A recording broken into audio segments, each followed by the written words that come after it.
Après le premier tour, Julien m'a téléphoné pour nous demander de nous retirer parce que sinon nous faisions le jeu de la droite. Nous avons voté et nous avions décidé de nous maintenir coûte que coûte. Nous préférions avoir au moins 1 ou 2 élus d'opposition que rien du tout pour au moins être dans la démocratie, c'est-à-dire qu'il y ait toujours du débat dans cette mairie de Lectoure. Puis Julien est revenu vers moi en me demandant, voilà Sylvie, tu ne penses pas qu'on pourrait peut-être faire une alliance, réfléchir à quelque chose ensemble?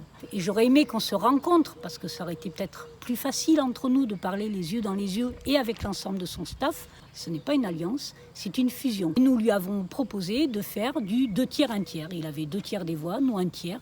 Et donc de faire à la proportion des voix de chacun pour représenter nos électeurs. Au même titre, 2 tiers des adjoints pour lui, 1 tiers des adjoints pour nous, ce qui nous aurait fait 3 adjoints.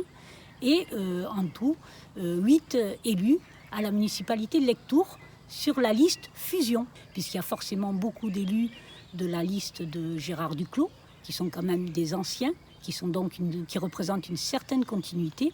Et nous avions besoin de maintenir notre ligne de programme, c'est-à-dire un programme beaucoup sur l'écologie, un programme sur la solidarité, un programme sur l'éthique et aussi, bien sûr, la probité de la vie politique à Lectoure. Il a répondu à mes messages en disant que non, pour lui, il n'était pas question de donner 1 tiers des postes à notre liste, qu'il ne voulait nous donner que 3 postes, dont 1 de poste d'adjointe pour moi.